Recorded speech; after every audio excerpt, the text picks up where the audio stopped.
President-elect Donald Trump has said he will look at pardons for those involved in the 2021 U.S. Capitol riot on his first day back in office next month. "These people are living in hell," he told NBC's Meet the Press in his first broadcast network interview since winning November's election. The Republican also vowed to end automatic citizenship for anyone born in the country, but offered to work with Democrats to help some undocumented immigrants who were brought to the U.S. as children. In the wide-ranging sit-down, which was recorded on Friday, Trump promised to issue a lot of executive orders, including on immigration, energy, and the economy, after he is inaugurated on the 20th of January. While he suggested he would not seek a Justice Department investigation into Joe Biden, he said that some of his political adversaries, including lawmakers who investigated the Capitol riot, should be jailed.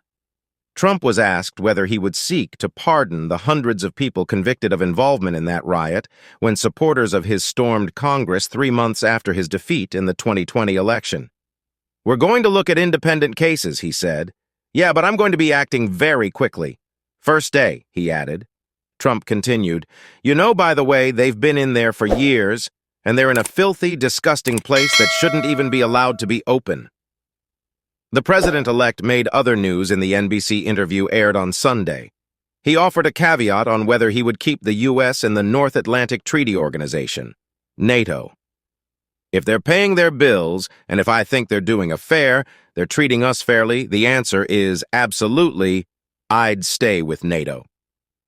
Trump said he would not seek to impose restrictions on abortion pills, though when asked to make a guarantee, he added, "Well, I commit. I mean, things change." The Republican said Ukraine should probably expect less aid when he returns to the White House. Trump said he thinks somebody has to find out if there is a link between autism and childhood vaccines, an idea that has been ruled out by multiple studies around the world. Trump suggested his nominee for health secretary, vaccine skeptic Robert F. Kennedy Jr., would look into the matter. The president-elect repeated his promise that he will not seek to cut Social Security nor raise its eligibility age, though he said he would make it more efficient, without offering further details. Pressed on whether his plan to impose tariffs on imports from major U.S. trading partners would raise consumer prices for Americans, he said, "I can't guarantee anything. I can't guarantee tomorrow."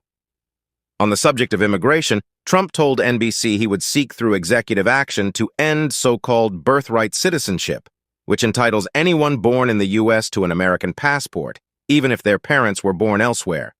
Birthright citizenship stems from the 14th Amendment of the U.S. Constitution, which states that all persons born in the United States are citizens of the United States. "We're going to have to get it changed," Trump said. "We'll maybe have to go back to the people, but we have to end it." Trump also said he would follow through on his campaign pledge to deport undocumented immigrants, including those with family members who are U.S. citizens. "I don't want to be breaking up families," he said, "so the only way you don't break up the family is you keep them together and you have to send them all back." Trump also said he wants to work with Congress to help so-called dreamers, undocumented immigrants who were shielded under an Obama-era program, Deferred Action for Childhood Arrivals, which Trump once attempted to scrap. "I will work with the Democrats on a plan," he said, adding that some of these immigrants have found good jobs and started businesses.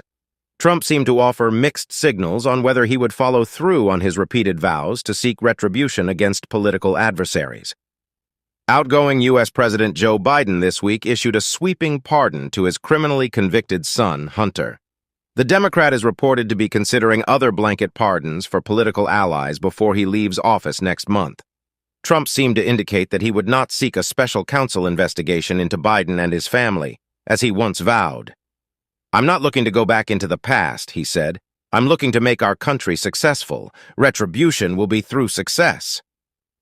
But he also said that members of the now-defunct Democratic-led House of Representatives committee that investigated him should go to jail. One member of the panel, former Republican Congresswoman Liz Cheney, hit back at Trump on Sunday. She said his comment that members of the committee should be jailed was a continuation of his assault on the rule of law and the foundations of our republic. In his NBC interview, Trump also said he would not direct the FBI to pursue investigations against his foes.